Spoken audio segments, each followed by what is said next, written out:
Eran las 11:15 de la noche cuando escuché la ducha. Lo curioso es que yo no estaba en casa.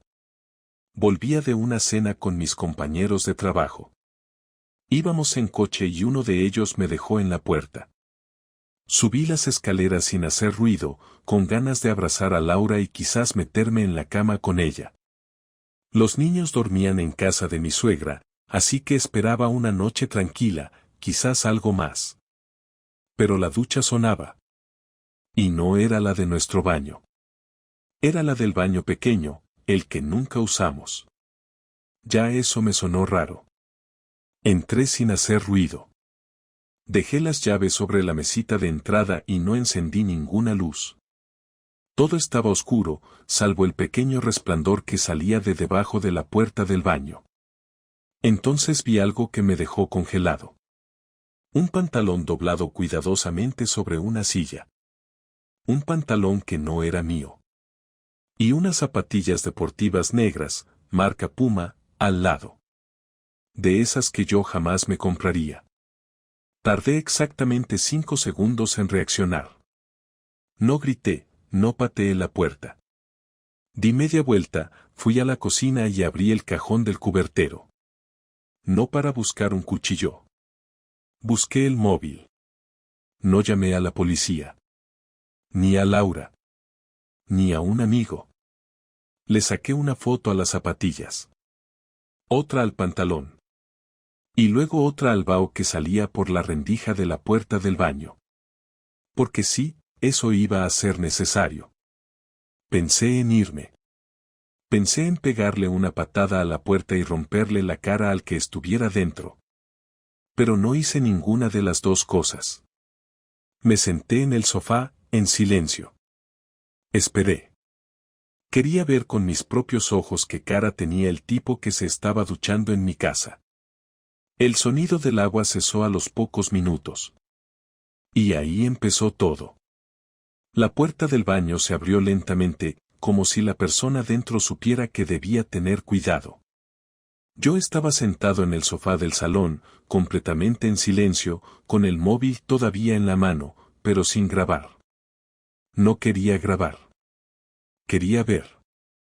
Quería que esa imagen se me quedara bien clavada en la cabeza para siempre, porque algo dentro de mí ya sabía lo que iba a pasar, pero necesitaba que fuera real, necesitaba presenciarlo para que no quedara espacio a ninguna excusa. Él salió con la toalla enrollada en la cintura, el torso mojado y el pelo goteando. Caminó hacia el pasillo, ajeno a que yo estaba allí. Lo primero que pensé al verlo fue que era joven, más joven que yo al menos, unos 28, tal vez 30 como mucho. Delgado, con esa piel sin arrugas ni señales de haber vivido mucho. El tipo caminaba descalzo por mi casa como si fuera la suya. Pasó frente a la cocina sin mirar. Dio 3 pasos más y entonces me vio. Se quedó quieto. Yo seguí sentado, sin decir nada. Él, con la cara pálida, solo logró decir, hostia. Y entonces vino la voz de Laura desde el dormitorio. ¿Qué pasa, cariño? ¿Te dejaste algo en el baño? Fue esa frase. Esa sola frase. No el hombre semidesnudo. No la toalla. No el olor de su champú que no era el nuestro. Fue esa palabra, cariño, dirigida a otro hombre, en nuestra casa, la que me hizo levantarme. No grité. No insulté. Caminé hacia el dormitorio mientras el tipo retrocedía pasillo atrás, como si pensara que con moverse lo suficientemente lento podría volverse invisible. Entré al dormitorio. Laura estaba sentada en la cama, con el móvil en la mano. Tenía puesto un camisón que yo nunca había visto antes. Uno que claramente no era para dormir, era para verse bien. Era para gustarle a alguien. Me miró y soltó el móvil. ¿Qué haces aquí?, dijo, como si yo fuera el que tenía que dar explicaciones. No, Laura, ¿qué haces tú?, respondí, con la voz tan seca que ni yo la reconocía. Se levantó de la cama y caminó hacia mí como si fuera posible cambiar lo que acababa de pasar. Quiso tocarme el brazo, pero me aparté. Detrás de mí, el tipo seguía en el pasillo, toalla en mano, sin saber si debía salir corriendo o pedir perdón. No hacía nada. Solo respiraba, fuerte, como un animal acorralado. Laura intentó decir algo, pero no encontró palabras. No las sabía. No había forma de explicar eso sin quedar como lo que era. Yo salí del dormitorio, pasé de nuevo por delante del tipo, esta vez mirándolo directo a los ojos. Él no dijo nada. No me pidió perdón. No trató de justificarse. Solo levantó una mano como quien quiere decir yo no sabía, pero sin abrir la boca. Caminé hasta la puerta de casa, la abrí y esperé a que saliera. Tardó 5 segundos. Salió sin mirar atrás. Cerré la puerta. Volví al salón. Me senté. Laura se quedó parada en el pasillo, sin moverse. No iba a pasar nada, dijo finalmente. Esa frase me hizo reír. No una risa divertida. Una risa seca. La típica risa que se escapa cuando uno ya no sabe qué decir. Me levanté, caminé hacia la cocina, abrí una cerveza, la misma que había dejado a medio terminar antes de salir a la cena, y me la bebí sin decir nada. No íbamos a hacer nada. Solo iba a quedarse esta noche. No digas tonterías, le respondí sin girarme. Tenía el pelo mojado. Se estaba duchando. En mi casa. En mi baño. En mi toalla. No digas que no iba a pasar nada. Ya pasó. Aunque no lo hayas hecho, aunque no haya habido sexo todavía, ya pasó. Ella no dijo nada. Me giré. La vi ahí parada. No tenía cara de vergüenza. No tenía cara de arrepentimiento. Tenía la cara de alguien a quien han descubierto, pero que no siente culpa. Solo sorpresa. Como si la molestara que la escena no saliera como ella quería. ¿Desde cuándo?, pregunté. Laura dudó. Bajó la mirada. Se sentó en una silla como si de pronto hubiera envejecido 10 años. No me miró. Unas semanas, murmuró. Lo conocí en un curso del trabajo. Empezamos hablando, luego tomando algo después de clase. No planeé nada. Pasó. Pasó que se te metiera en la cabeza traerlo a casa, que tus hijos estén durmiendo en casa de tu madre mientras tú metes a otro tipo aquí. No lo metas a él en esto, dijo de pronto, levantando la voz. Esto no tiene nada que ver con él. ¿Cómo que no tiene que ver? ¿A quién estabas llamando, cariño, hace 5 minutos? Ella volvió a callarse. No había nada más que decir. Me fui al cuarto de los niños. Me encerré allí. Me quedé despierto toda la noche. Ni siquiera lloré. Solo pensaba. En cada día de estos 10 años. En las veces que Laura me decía que estaba cansada, que no tenía ganas de nada, que no saliéramos porque prefería quedarse en casa. Todo encajaba. Todo tenía sentido de golpe. Y eso fue lo peor. Lo que más dolía. No la traición en sí, sino lo fácil que fue hacerlo sin que yo me diera cuenta. Cuando amaneció, todavía no sabía qué iba a hacer. Pero ya no éramos los mismos. Nada lo era. No había dormido ni un minuto, pero a la mañana siguiente no me sentía cansado. Estaba como anestesiado, como si mi cuerpo todavía no procesara lo que había pasado. Escuchaba los pasos de Laura por el pasillo, su ir y venir por la cocina, intentando hacer ruido como si fuera un día normal. El sonido de la cafetera, la puerta del armario que se abría, el clic del microondas. Todo eso que solía ser parte de mi rutina ahora era solo ruido de fondo. Me levanté del colchón del cuarto de los niños y salí al salón. Ella ya se había vestido, llevaba puesto ese abrigo gris que usaba siempre para ir al trabajo, y se tomó el café de pie, sin mirarme. Yo tampoco la miré. Me serví el mío, me senté en la mesa, y durante 2 minutos no dijimos nada. Solo el sonido de las tazas, del reloj de pared, del tráfico en la calle. Entonces ella lo soltó. No lo voy a volver a ver. No respondí. Fue un error. Me confundí. No sé en qué estaba pensando. Seguí sin responder, pero la miré. Por primera vez desde anoche la miré con atención. No tenía cara de tristeza, tampoco de culpa. Tenía esa expresión que solo aparece cuando a alguien lo descubren y se ve obligado a tomar una decisión que no quería tomar. Ni siquiera pasó nada entre nosotros, te lo juro. No dormimos juntos. No hubo sexo. Solo hablábamos. Y se duchaba en casa porque le dabas clases de natación, respondí, sin levantar la voz. No me hables así, Javier. Te hablo como me sale.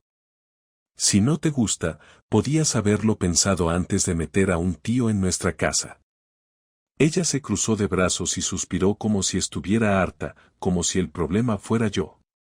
Me pareció una actuación. No era una mujer destrozada pidiendo perdón. Era alguien gestionando una crisis. Eso lo vi claro. Querías que te pidiera perdón de rodillas, dijo con un tono seco. No. Quiero que me digas la verdad. ¿Cuánto tiempo llevas con él? Unos 2 meses. ¿Y ya se ducha en casa? No había pasado antes. Fue la primera vez. No me interesa si fue la primera o la 10ª.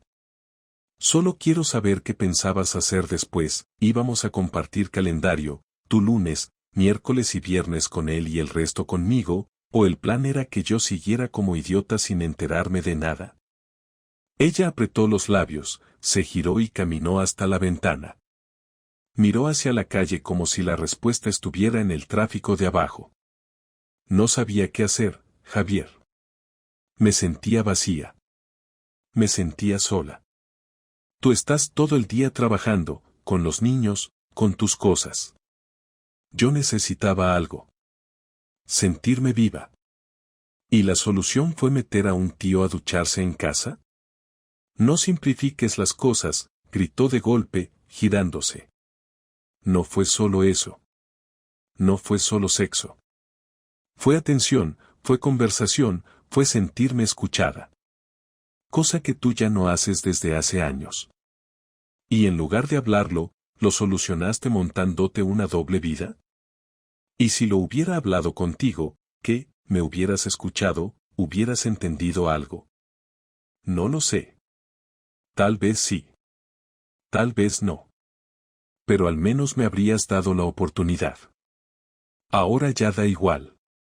Se acercó un poco a mí, pero se quedó a medio camino. Su tono cambió. Sé que te fallé. Lo sé. Pero esto no tiene que acabar así. ¿Así cómo? Con odio. Con rencor. Podemos arreglarlo. Podemos ir a terapia, hablar, intentar reconstruir esto. Tenemos una familia. Una familia que tú misma mandaste al carajo. No seas exagerado. ¿Perdona? Sí, Javier. No puedes borrar 10 años por una estupidez. Fue un desliz. Nada más. Uno. Y no se va a repetir. No fue un desliz. Fue una elección. Y la tomaste tú. No fue un impulso. No fue una noche de copas.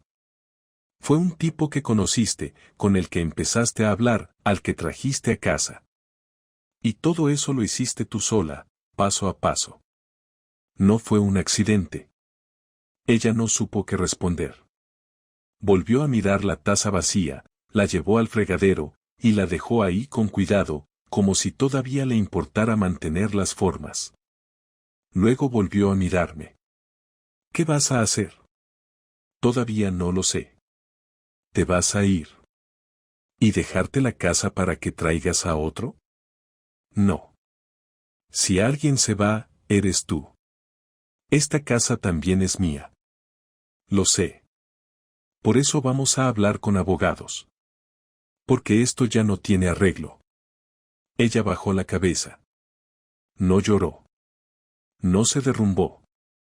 Solo se quedó quieta, como si por fin entendiera que esta vez no había forma de dar marcha atrás. Esa fue nuestra primera conversación después de lo que pasó. Y aunque duró solo unos minutos, sentí que envejecí 10 años. Pasaron 2 días sin que nos habláramos.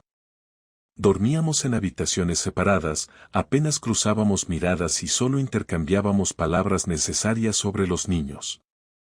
Laura intentó mandarme un par de mensajes mientras yo estaba en el trabajo, cosas como podemos hablar esta noche o esto no tiene que terminar así, pero no respondí ninguno. La idea de reconciliación ya no era una opción para mí. Lo que me rondaba en la cabeza no era el perdón ni una segunda oportunidad, sino cómo hacer que sintiera al menos una parte del dolor que me había causado. No soy una persona violenta, no me interesaba gritarle ni humillarla en público, pero tampoco pensaba irme como un cobarde mientras ella seguía jugando a la esposa ejemplar durante el día y escondiendo amantes en mi casa por la noche. Decidí que si todo había terminado, al menos no sería ella quien saliera bien parada. El primer paso fue revisar cada rincón de la casa y tomar nota de todo lo que era mío, documentos, facturas, electrodomésticos que yo había comprado, recuerdos que ella no podía reclamar, objetos con valor sentimental que no pensaba dejar atrás. Hice una lista en el móvil y, mientras ella salía con los niños al parque o a hacer compras, empecé a guardar cosas poco a poco en cajas que escondía en el trastero del edificio. Nadie notaba nada, ni siquiera ella. Me tomé mi tiempo, lo hice despacio, sin apuros, para no levantar sospechas. No quería que supiera que algo estaba en marcha. Lo siguiente fue hablar con un abogado, un amigo de mi hermano que ya me había ayudado años atrás con unos temas laborales. Le expliqué la situación sin adornos, sin victimismos. Me dijo que la ley no me beneficiaba mucho si no podía demostrar infidelidad con pruebas claras, físicas, algo que fuera irrefutable. Le conté que la había encontrado con un tipo saliendo del baño y me dijo que no era suficiente. Necesitábamos algo más fuerte, algo concreto. Fotos, vídeos, mensajes. Algo que destruya su credibilidad, si decides ir por ese camino. Ese mismo día por la tarde instalé una cámara en el salón, otra en el pasillo y una más en la entrada. Pequeñas, sin luz, invisibles para cualquiera que no supiera dónde buscar. También configuré el router para acceder a los dispositivos conectados. Quería saber si ella seguía contactando al tipo, si venía en mis ausencias o si se escribían desde casa. Durante 3 días no pasó nada. Ella estaba más callada que nunca, como si esperara mi decisión, como si el silencio fuera parte de un castigo que aceptaba por obligación. Yo también fingía normalidad. Desayunábamos con los niños, cenábamos en la misma mesa, hasta me ofrecía a lavar los platos, y todo mientras grababa todo lo que pasaba. El viernes al mediodía vi cómo se conectaba un móvil nuevo al Wi-Fi. El nombre era Galaxy A52 y no era de nadie que yo conociera. A los 10 minutos se desconectó. No me molesté en investigar, preferí esperar. Al día siguiente, sábado por la tarde, el mismo dispositivo volvió a aparecer en la red. Yo había salido a una comida con unos compañeros del trabajo, y ella había dicho que se quedaría en casa viendo pelis con los niños. A las 6 de la tarde recibí un mensaje de mi hermana diciéndome que los niños estaban con ella desde las 3, que Laura le había pedido el favor porque tenía cosas que ordenar en casa. No dije nada. Me despedí de mis compañeros con una excusa y volví lo más rápido que pude, pero no subí al piso. Me quedé en el coche, viendo el móvil, conectado al router, viendo cómo seguía activo el dispositivo. A las 7:15, se desconectó. Subí tranquilo, abrí la puerta como si volviera de cualquier sitio, y la encontré en la cocina, con una sudadera vieja y el pelo recogido. Parecía que había estado limpiando. Me saludó sin entusiasmo, como si no supiera bien cómo actuar conmigo. Fui al salón, revisé el sofá, olí las almohadas, los cojines. Olía a perfume masculino. A uno que no era mío. Ella notó que olía y no dijo nada. Se limitó a ir al cuarto de los niños y quedarse allí. Esa misma noche revisé las grabaciones. No se veían cosas explícitas, pero él entraba por la puerta a las 4:15 y salía a las 7. No se besaban frente a las cámaras, pero el lenguaje corporal era claro. Ella lo recibió con una sonrisa, le ofreció una bebida, lo acompañó al dormitorio, y él no llevaba mochila ni nada. Solo el móvil. Ella cerró la puerta. 3 horas. Luego volvió a salir. Laura se quedó sentada en el sofá hasta que entré yo. El domingo por la mañana, imprimí una secuencia de capturas. 20 imágenes, ordenadas cronológicamente, donde se veía su entrada, su salida, y la hora. Las puse en una carpeta negra, sin texto. Cuando salí a comprar pan, la dejé sobre su almohada. Al volver, ella estaba sentada en el borde de la cama con la carpeta en las manos. No dijo nada cuando me vio. Ni una palabra. Solo se levantó y fue directa al baño. Cerró la puerta. Esa fue mi primera victoria. Pero no iba a ser la última. A la mañana siguiente no fui a trabajar. Me quedé en casa, no porque tuviera algo que hacer, sino porque sentía que ya era el momento de cerrar todo de una vez. Habían pasado días desde la última conversación real con Laura, y aunque el aire en casa era pesado, ambos sabíamos que no podíamos seguir así. Los niños volvían esa misma tarde, y no quería que se encontraran con esa tensión absurda que ninguno de los dos podía disimular. Me senté en la cocina a desayunar y esperé a que ella se levantara. Tardó más de lo habitual, lo cual no me sorprendió. Cuando por fin apareció, venía con la carpeta en las manos, como si no la hubiera soltado desde que la había visto. Tenía los ojos hinchados, pero no lloraba en ese momento. Me miró como si esperara una señal para saber si podía hablar o si yo iba a estallar. No dije nada. Solo la señalé con la cabeza para que se sentara. Durante un buen rato ninguno de los dos abrió la boca. Ella dejó la carpeta sobre la mesa, con una lentitud exagerada, como si le pesara más de lo que era físicamente posible. Me clavó la mirada, pero no dijo nada. Yo tampoco. Solo cuando el silencio se volvió ridículo, ella habló. ¿Qué quieres que haga? La pregunta me resultó tan absurda que ni siquiera supe por dónde empezar a contestarla. Me apoyé en la mesa, crucé los brazos y respiré hondo. ¿De verdad me preguntas eso? Sí, Javier. Porque no sé en qué punto estamos. No sé si vas a echarme, si vas a pedir el divorcio hoy, si vas a hablar con los niños. No sé nada. ¿Y eso te molesta? No saber. Bienvenida. Sé que hice las cosas mal. No. No hiciste las cosas mal. No es un error de cálculo. Tomaste decisiones sabiendo que tenían consecuencias. Y ahora no puedes pretender que te den opciones para elegir cómo termina esto. Ella agachó la cabeza. No había rabia en su cara. Tampoco arrepentimiento. Solo agotamiento. Y una especie de resignación que me molestó más que cualquier otra cosa. No te estoy pidiendo perdón, si es lo que crees. Sé que eso ya no vale para nada. Solo intento entender cómo seguimos.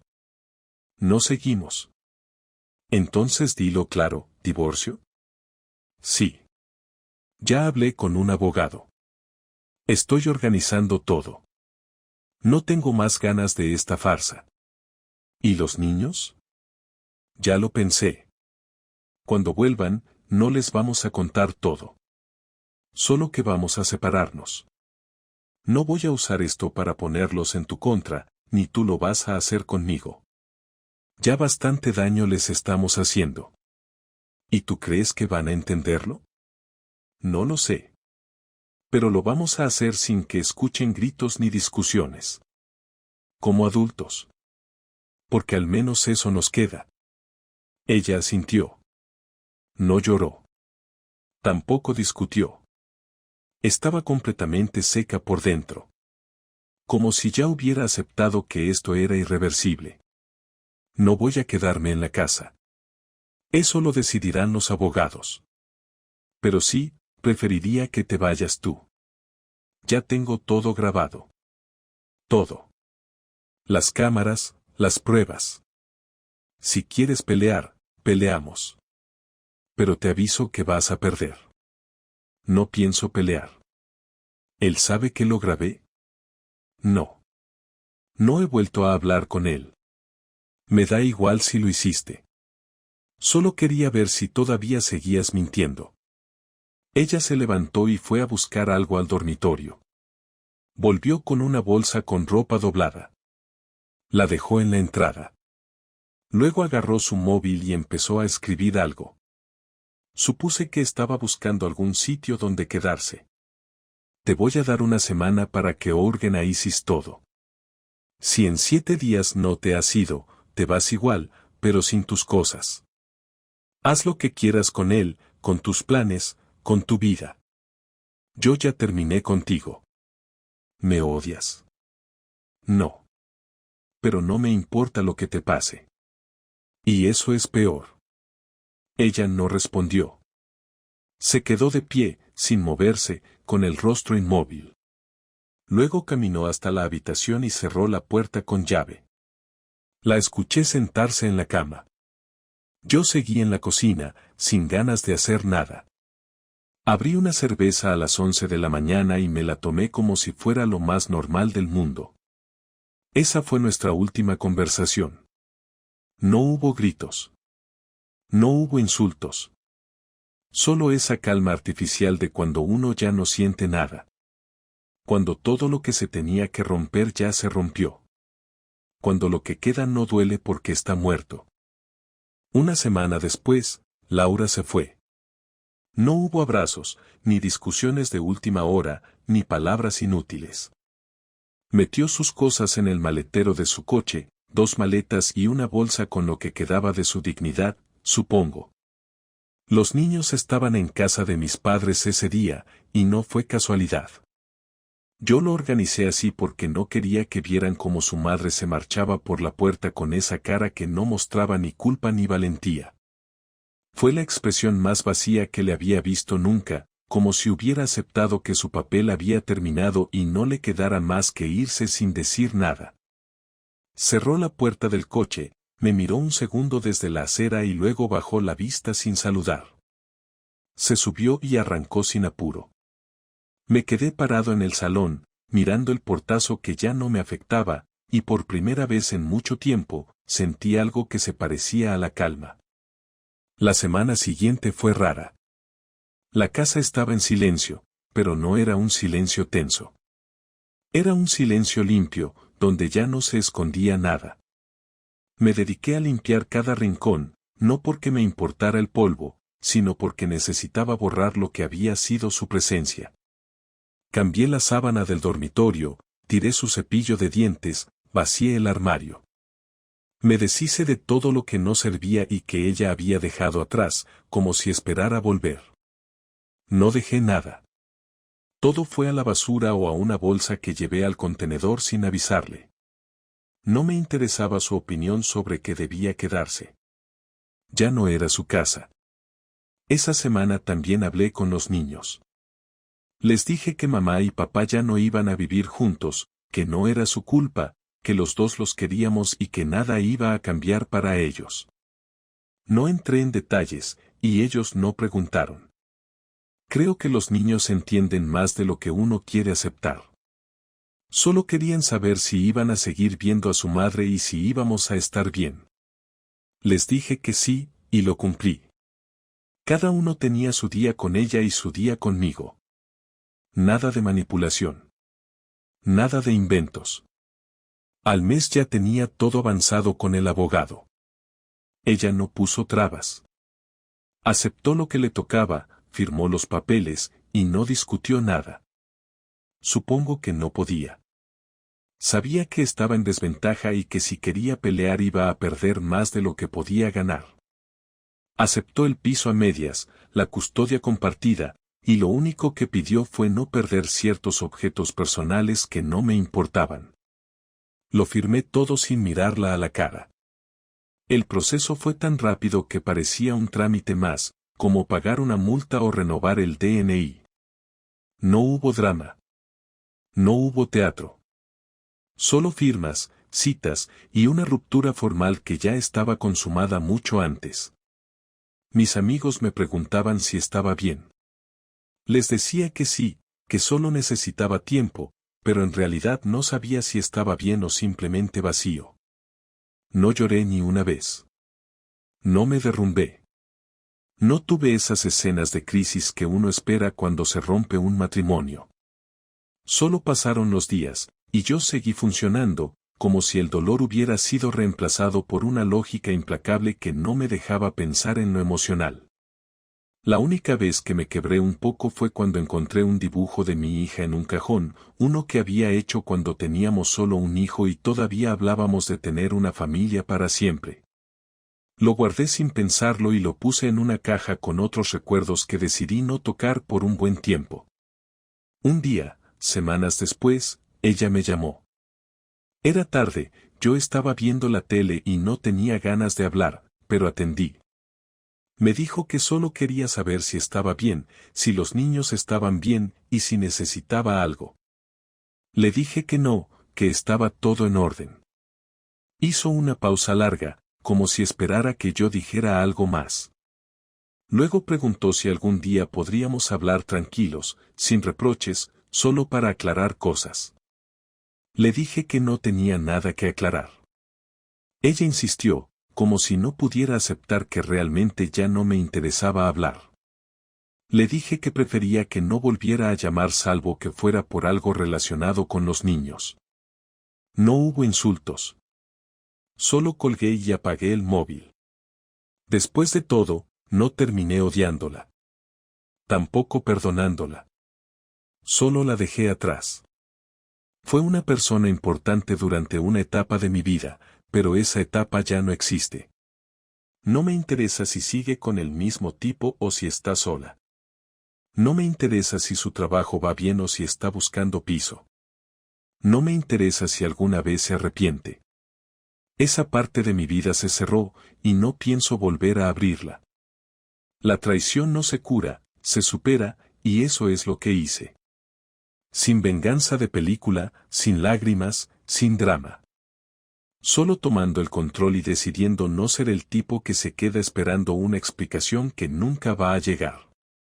Ahora paso más tiempo con mis hijos, salgo con mis amigos, volví a hacer cosas que había dejado de lado, y por primera vez en mucho tiempo, siento que lo que tengo es real.